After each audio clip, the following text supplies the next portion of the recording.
All right, so welcome to Module 8, a step-by-step guide to writing opinion or agree or disagree essays. So when I speak about opinion essays or agree or disagree essays, they're exactly the same thing. And in these modules 8, 9, 10, 11, 12, we're going to take the 5 different types of IELTS Writing Task 2 question and go through them in detail step by step. So in this module, we're going to look at what an opinion essay actually is. We're going to look at common mistakes, give you a Band 9 checklist, show you how you can quickly decide your opinion, and then give you that all-important structure that you can use for any opinion essay. We're going to look in detail at how to plan our opinion essays, how to generate ideas, how to write introductions, main body paragraphs, conclusions, and we're also going to look at vocabulary a little bit. Remember that the idea generation, introduction, planning, supporting paragraphs, conclusion, this is all just for opinion essays. So in the previous modules, we looked at the marking criteria, how to think like an examiner. We looked at how to plan our essays and the importance of planning, how to write introductions, supporting paragraphs, and conclusions. Now we are going to apply this specifically to opinion or agree or disagree essays. So you must understand these things and have fully understood these modules before doing this module. If you skip through anything, go back and make sure that you've completed everything. Okay, so what is an opinion essay? So there are 2 main types of opinion essay that you'll see. Here's the first type. In many countries, it is now illegal to advertise alcohol, and it will say, do you agree or disagree? Occasionally it says, do you agree, ? And that means exactly the same thing as do you agree or disagree.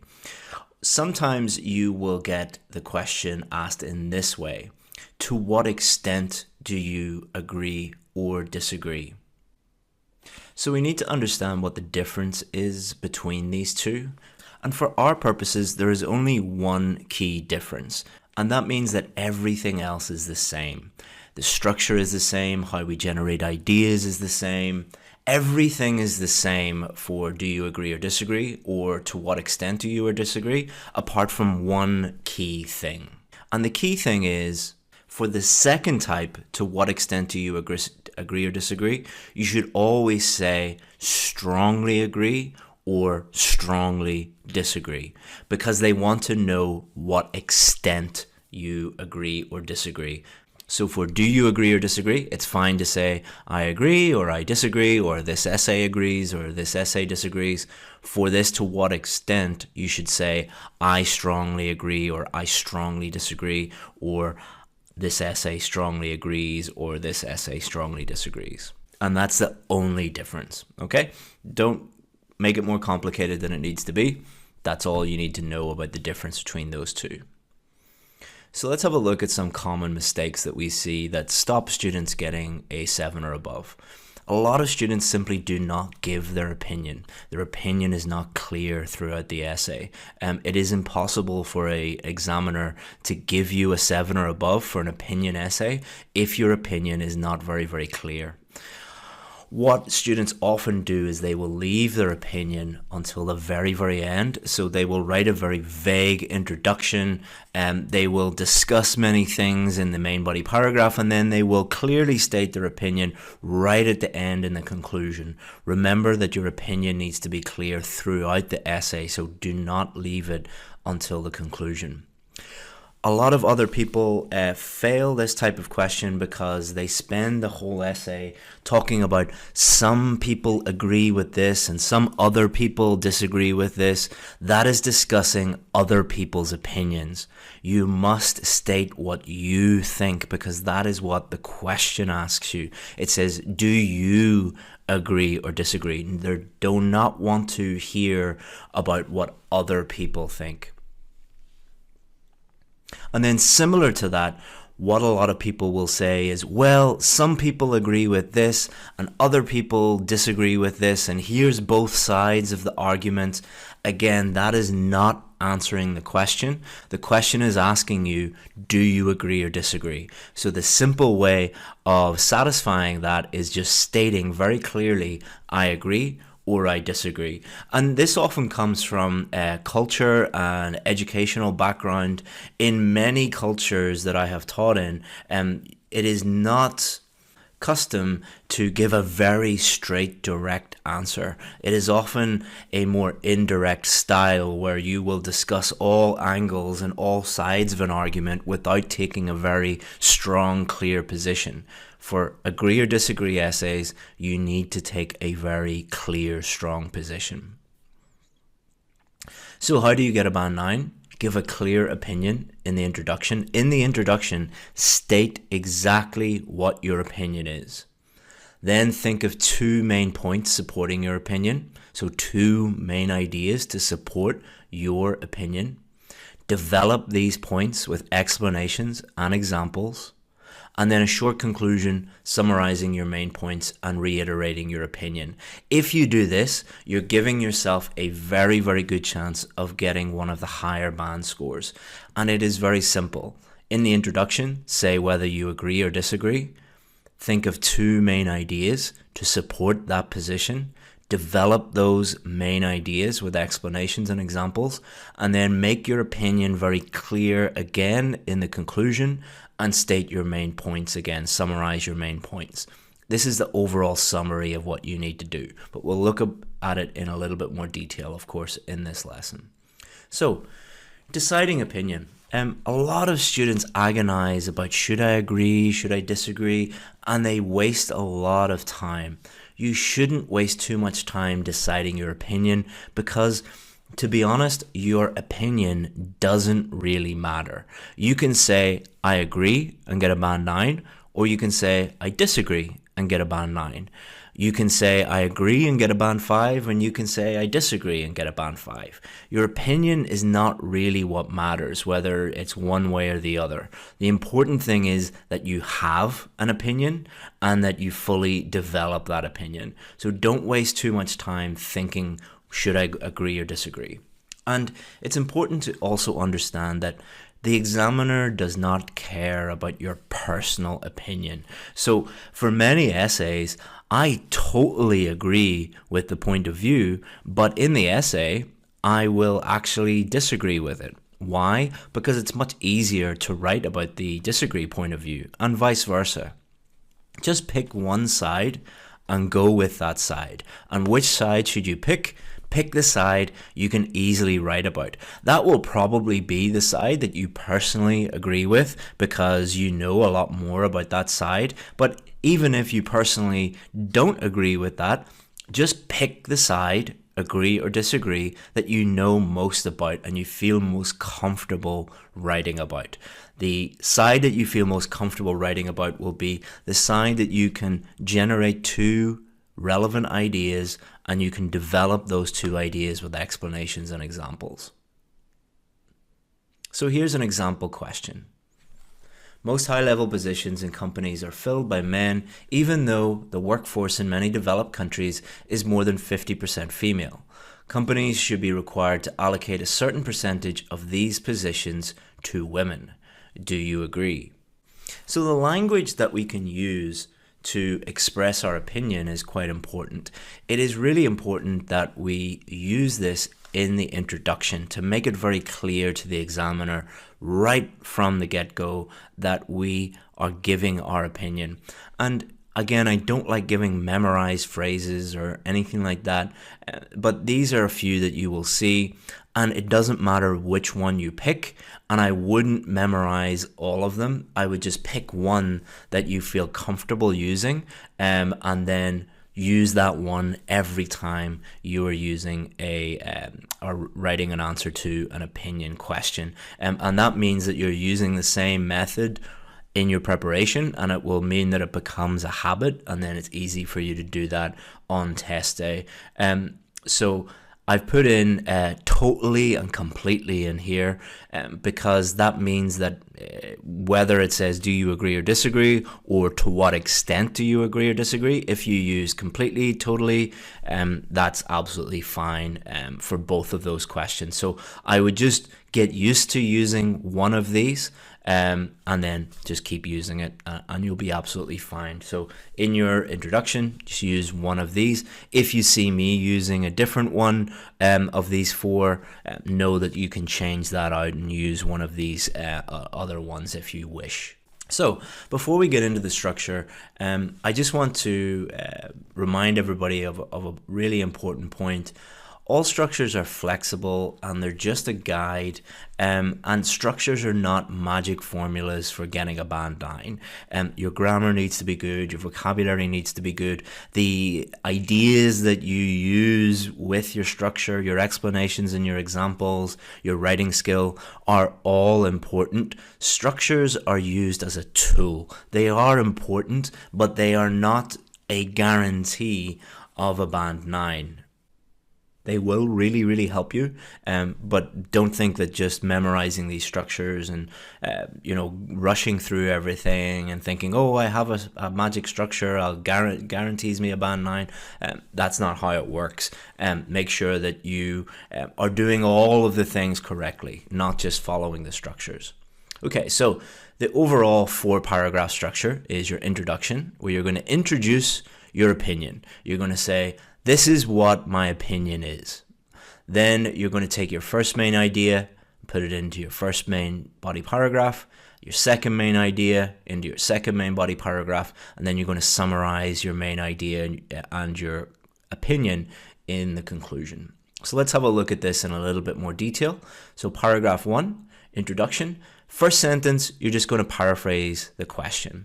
Then you're going to put a full stop, and then you're going to have your opinion. So I totally agree, or this essay agrees, and outline your main points.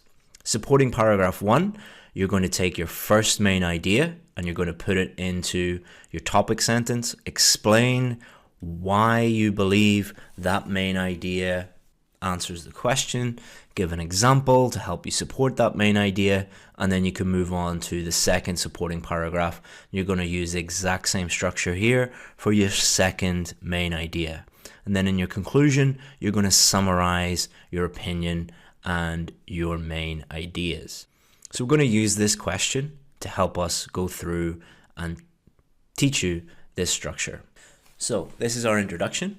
It is argued that corporations should be compelled to give a certain proportion of their executive level roles to females, given that over half of the workforce are women. So we've paraphrased the question. This essay agrees with this statement. Clear opinion. Because women are capable of doing a job to the same level as a man, first main idea, and girls are currently outperforming boys on many university courses, second main idea. So paraphrase, opinion, first main idea, second main idea. Here's what a supporting paragraph looks like. So we've taken the second main idea. This is our second supporting paragraph. Don't worry, we'll show you what a full essay looks like at the end. This is just the start of the lesson, don't worry. Females are currently getting higher grades in most university courses. This is our topic sentence. So remember, we agree with this statement. This is our main idea, why we agree. Now we need to explain things. How well a man or woman does at university is normally the deciding factor in getting a top graduate job. So it is only fair that women should get more of these positions. Even previously male-dominated fields such as law and medicine now see women in the ascendancy, and they should therefore be rewarded with top roles. For example, females recently outperformed males for the first time in law in UK universities. So we've explained everything and then given our example. Now let's look at our conclusion. In conclusion, men should not be given the majority of high-level jobs in businesses because women can perform at the same level as men and also do better academically. So we've reiterated our opinion and summarized our two main ideas. So now we're going to take a different question and we're going to go through step by step and write it together step by step.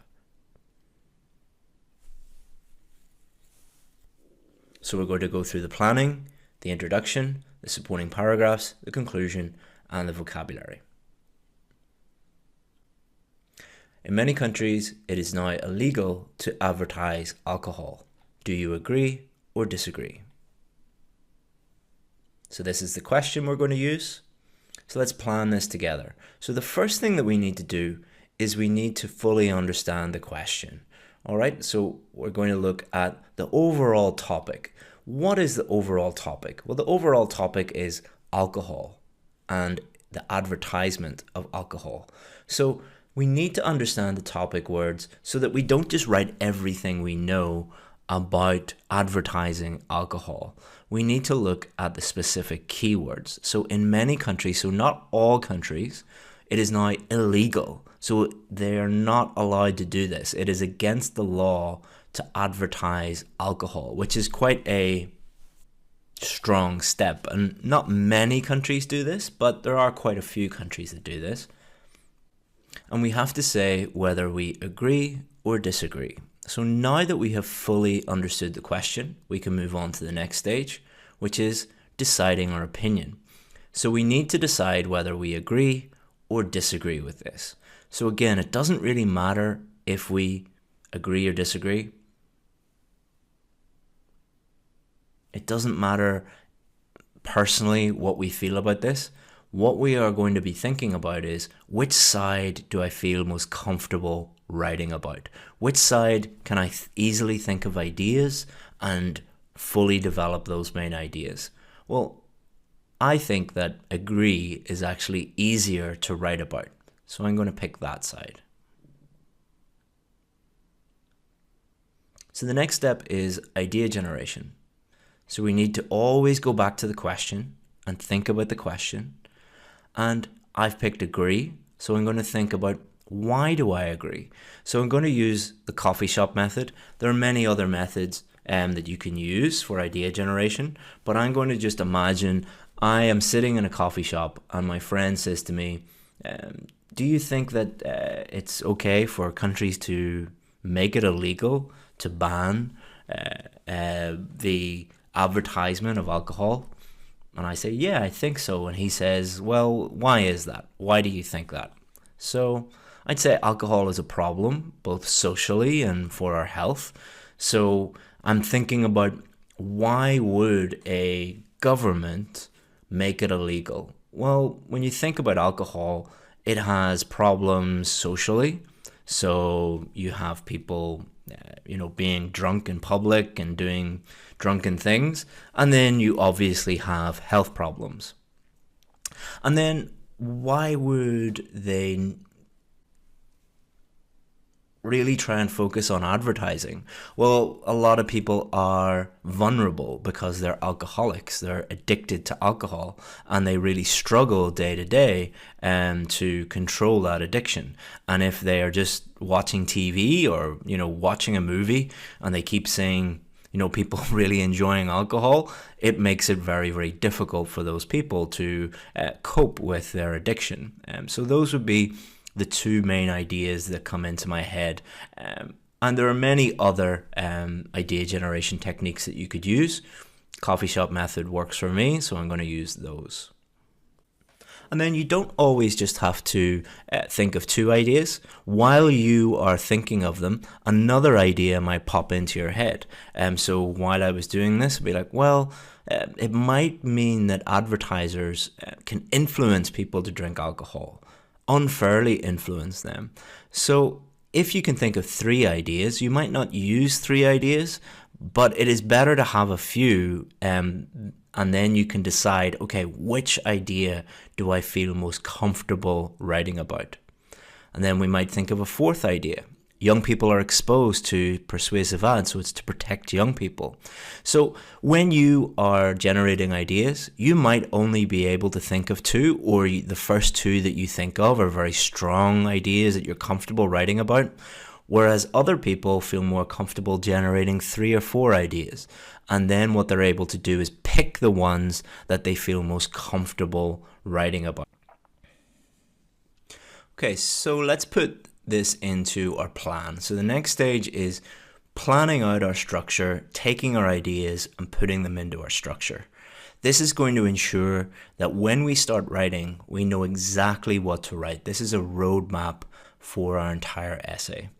So you don't have to write out, all of these. You could put intro, or you could put just P1 or P2 for paragraph 2, paragraph 1. You can use, abbreviated shorthand writing, TS for topic sentence, XP for explanation, EX for example, whatever makes it easier and faster for you. I'm obviously making it easy for you to read this, so I'm writing it out in longhand. So paragraph 1 or introduction, paraphrase question, and I'm going to agree and outline my main points. Supporting paragraph 1, health and social problems. I might narrow that down when I start writing my essay a little bit more, but feel, this is just a plan, so put in whatever you want into your plan.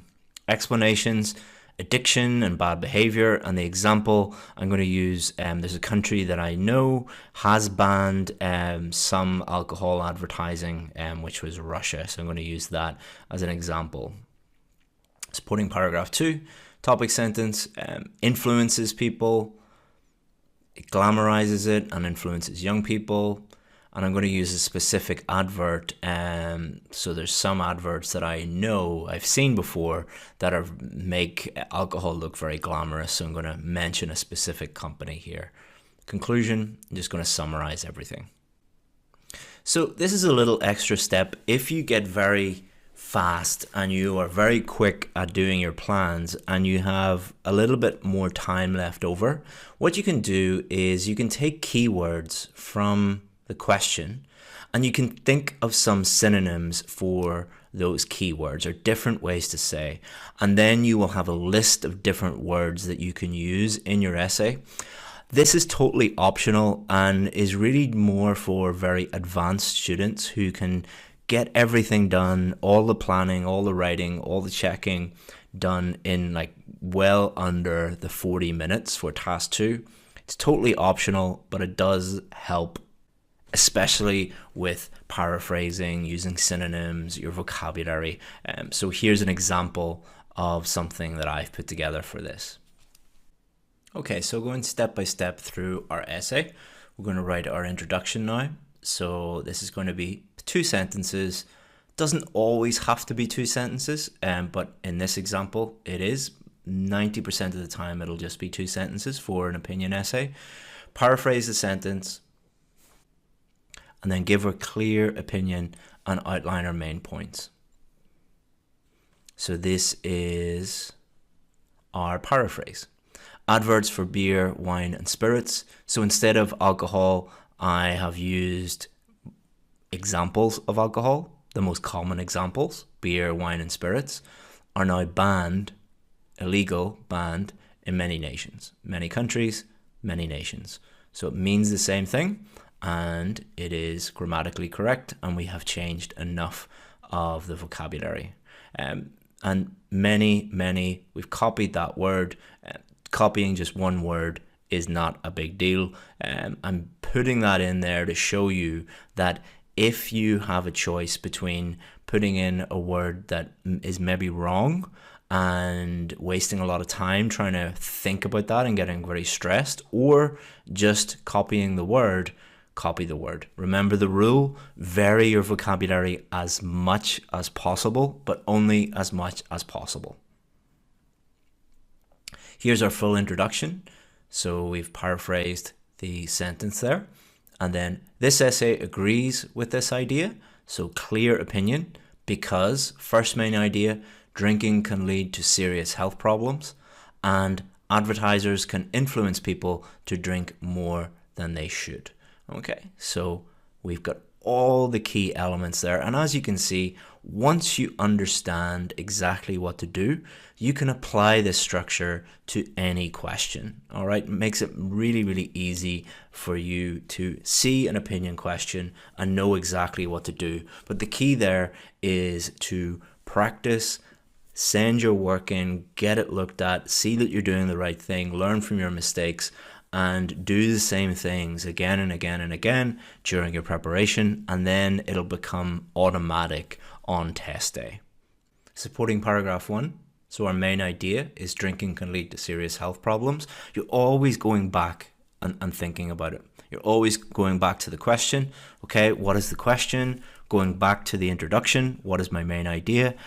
Making sure that you don't get lost and everything is nice and cohesive.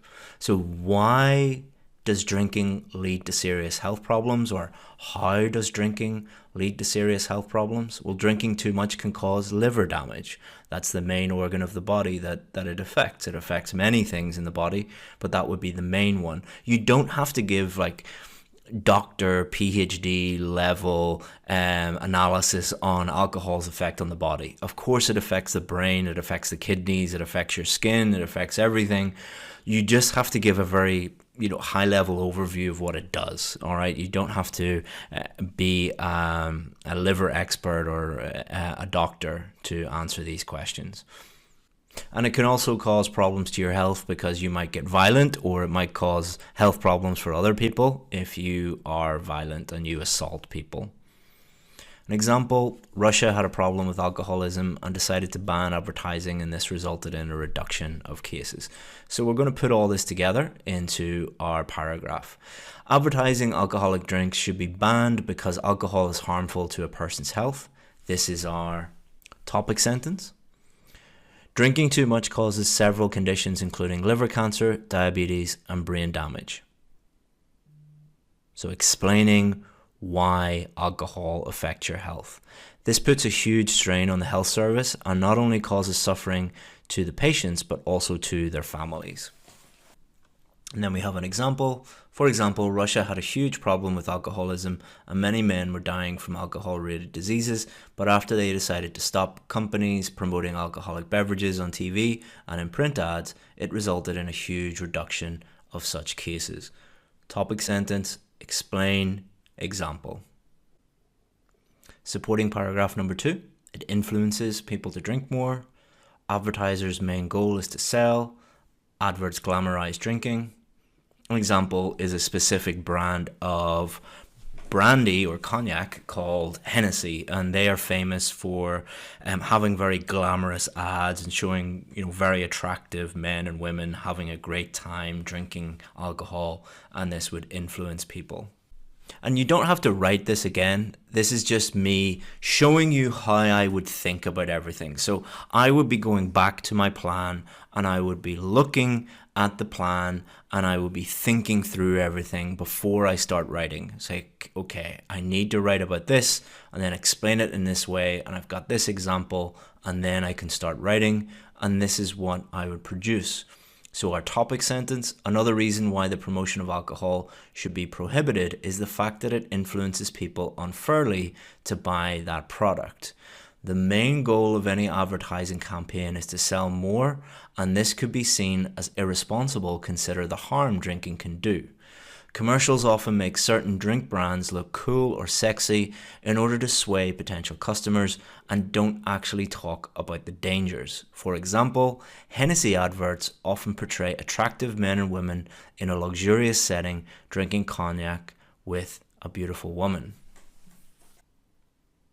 So our conclusion, I would be thinking about my opinion. Okay, what was my opinion in the introduction? It was agree that it should be made illegal. What were my main points? Go back, look at the introduction. These were my 2 main points. And here's my conclusion. So I just look at my introduction and then I can write my conclusion.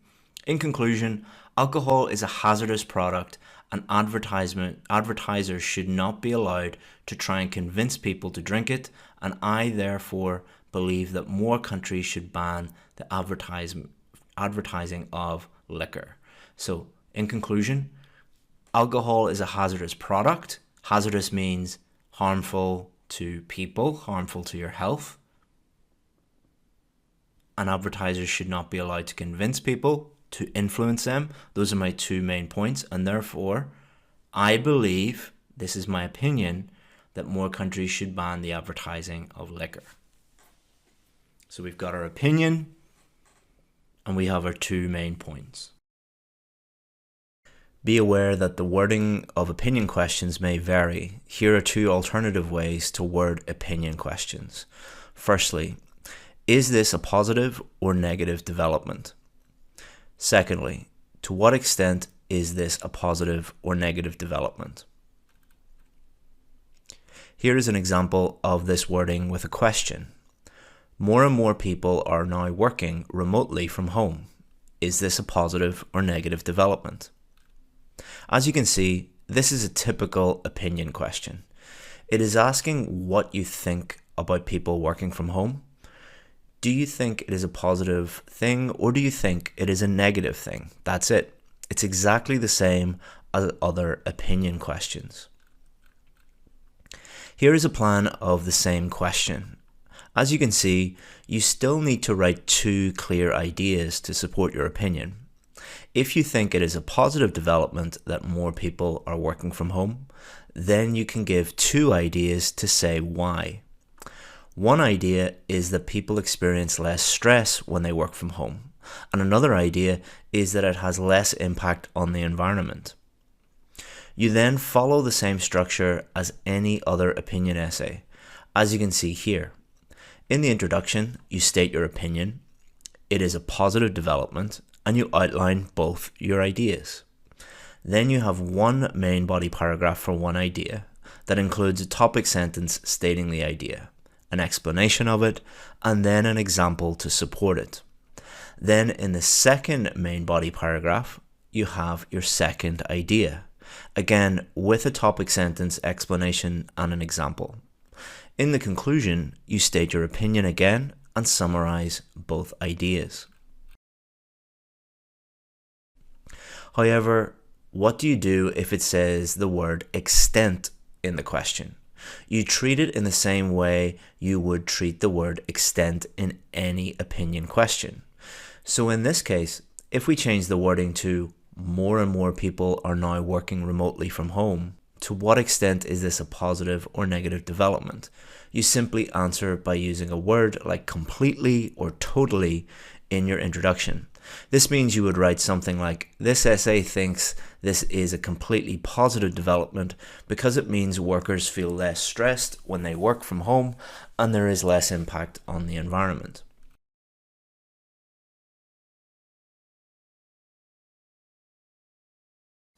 So now that we've completed our essay, we need to review it. Don't forget to review your essay. So many students are ready to get a Band 7, but they don't check things in their essay after they write it, and that causes them to get a 6.5. It's so important to review our essay at the end.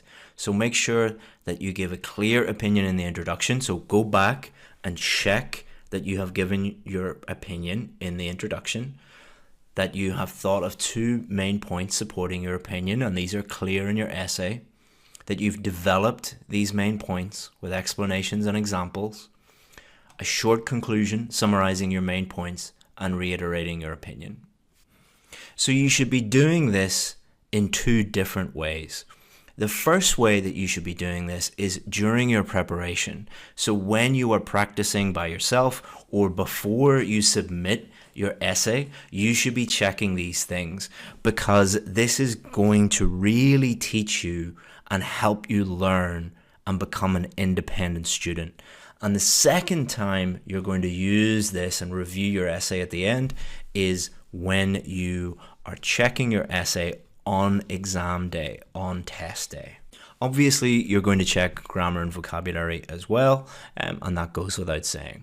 So let's have a look at some of the vocabulary that we used.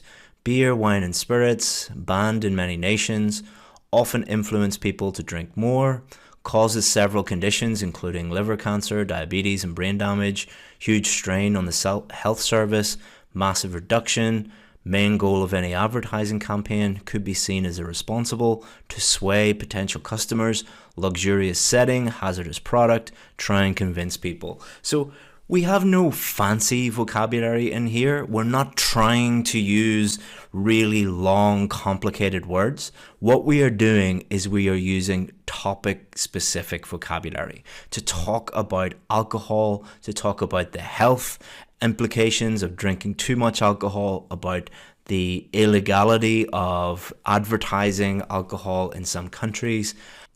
You don't obviously have to use this exact vocabulary. It's just to give you an idea of the type of vocabulary that you could use in order to get a very high band score. And for most of you, you will be able to use this level of vocabulary in your essay already. You don't need to go and memorize a bunch of really high level complicated words. You just need to think of the current vocabulary that you have and how you can apply that to different scenarios by using topic specific vocabulary. So in this module, we looked at what an opinion essay is. We identified common mistakes, gave you a Band 9 checklist. You learned how to quickly decide your opinion. We looked at the structure, and then we looked at how to plan our essay step by step, generate ideas, write our essay, and then we looked at some vocabulary. In the next module, we're going to look at how to write a discussion essay. There's a lot of information in this module. Don't worry if that is all new to you or some of it was confusing. If it is, don't worry, that is normal because you're learning something new for the first time. If you didn't get some things, feel free to go back, look at it again, listen to it again, make your own notes, think about it, and then you can move on to the next module. Thank you very much, and I'll see you in the next module.